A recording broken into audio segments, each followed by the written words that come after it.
Here are some updates and new features for Google Classroom as we start the school year. From this initial view of Google Classroom, if you click the plus up here, you can create a new class. When you do that this year, at the top you'll see Stream, Classwork, and People. Stream is just as it says. It's the kind of assignments and questions and forum posts and announcements flowing by on a regular basis. You can't control the organization here. You can just edit and delete things. On the plus down here in the bottom right, you can see that you can only create announcements from within the stream, and you can reuse posts as well. But you'll see here that if I've posted a question or an assignment for students, that also shows up here. And on the left, there's a list of what's upcoming. Classwork, though, is the big new kind of change in structure of Google Classroom this year. If you hit the Create button here, you'll see that you can put an assignment in there. You can ask a question, which is kind of like a forum. Students can respond and have a conversation. Or you can reuse posts from previous classes or maybe a concurrent class from another section. Topics, though, are what you'll use to start to more like organize and present materials in kind of a logical or chronological organization for students. So you'll see that I have listed here resources, Unit 1, Unit 2. You could do this really any way you want. Some people might do it by weeks or might do it by specific units of study. It really is up to you. I've even seen one teacher have like a section called Today and just list some things that they were going to do today, and then she or he just kind of changes that up on a regular basis. In my resources, for example, here I have a syllabus. I've got a video playlist that students might want to go back to. You could have, certain rubrics or other things that you're going to use repeatedly. If you create an assignment or post a question or anything like that, what you'll want to do to kind of use this organizational tool is, choose which classes you want to send it to, which students specifically. You can send it to everyone, or maybe just certain students need certain things. Choose the points that you want to assign, choose a due date if you need to. But in this case, I'm going to say, okay, this is going to be another assignment within this unit, specifically within that topic. And of course, I can attach a document or go through my Google Drive, go through YouTube, or attach a web link as well. When I assign this, what you'll see in terms of the organization is it says right here, another assignment. That's within Unit 1 because that's the topic that I chose, right? So this is a great way for you to kind of arrange things visually for students to find them more easily.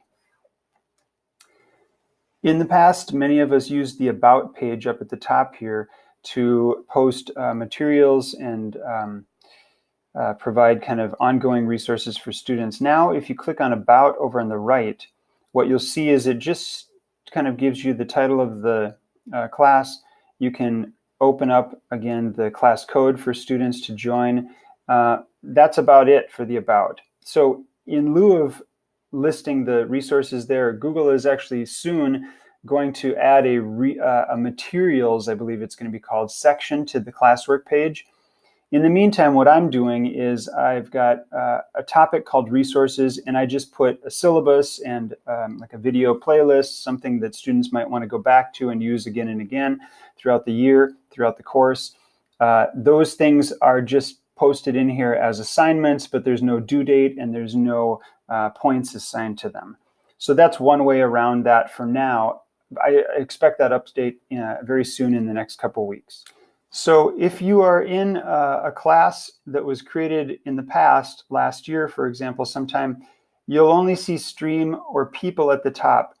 Very soon, there will be the ability for you to add the classwork page. This still has the look of that it used to last year, but that's going to be changing fairly soon.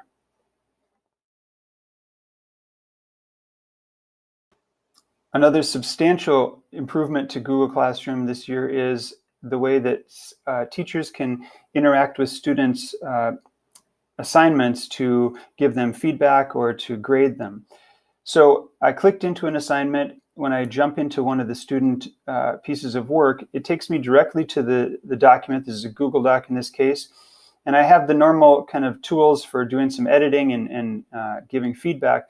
But here I now have a list of students and sort of the status of where they are in this assignment. I can jump from one to student back and forth this way. It puts me automatically into suggesting mode, which means that if I were to type something, it would show my suggestion or my writing in green so that students can make that out very, very obviously and clearly.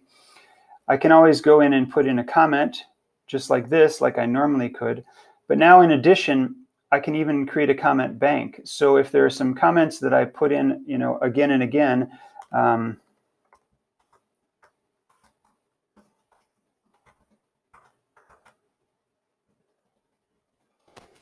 then those comments will be saved over here. And when I want to grab them, I might highlight something and then just highlight this and say copy to the clipboard and spit it right in there. So I don't have to copy things type things more often than I really need to. So it's become a little bit more convenient that way. Besides the comment bank, I can put in a grade here, and I can add a private comment. The private comment will be kind of like an overall comment for this piece of work. And when you do enter a private comment and post it here, or when you return this, the student gets notified via an email, and they'll see an indicator in Google Classroom as well that you've gone through this work. So this is kind of a very new, really nice tool for giving students feedback, and it'll work for Google Docs, for sheets, for drawings, for presentations in slides.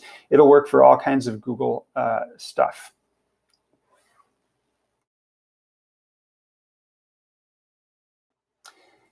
When I'm in one of my classes, this gear icon, which is the settings tool, allows you to go in, and if you need to change the name or the description of your course, that's fine. Here you can get to the class code. I can say display and put that up on the board at the beginning of the year for students to join the class. I can control how students can interact with the stream. I can turn on or off deleted items, but this is really, really important. Please make sure that you have Guardian Summaries turned on. When I do this, it asks whether I want to add the Guardian Summaries for all classes, to activate that for all of them. And I'd like you to add all classes and make sure that the parents can receive emails including all of your classes. One other thing that I wanted to point out is that over here, if you scroll down to the bottom, you'll see settings, and you now have much greater control of the notifications that you will receive. So if you want email notifications, you can turn this off or turn this on, but now you can kind of control what sort of things you get notified about.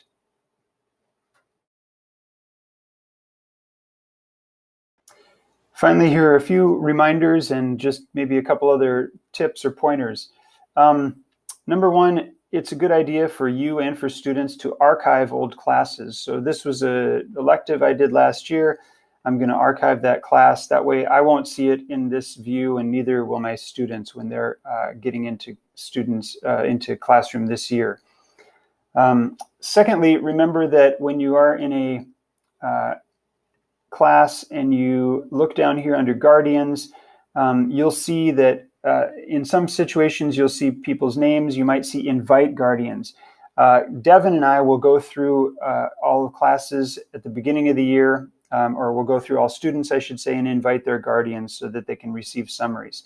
So make sure that you have this setting to activate Guardian Summaries in place. And again, when you turn that on, it will ask you whether you want to add this to all the classes you teach, and you do want to do that.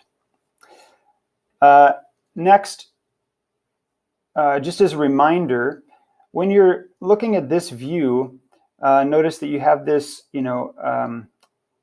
icon that shows you the folder within your drive. Generally, Google Classroom does most of the organizing of that, and it's probably easier and better if you just leave that alone and don't really deal with it. Do most of your interactions with student work just straight through Google Classroom. One last thing is when you're in a class and you're looking at the list of students, if you click on a student, it'll show you kind of a summary of all of their work. And they have a view very similar to this. Students do under something called My Work. So for example, if I was in this class and I click on this, it'll show me my assignments and whether I'm missing an assignment or something has been late or anything like that. When you are the teacher and you go into that view and you click that student, you can actually go up and send an email to either the student or the guardian or both. Send a little note.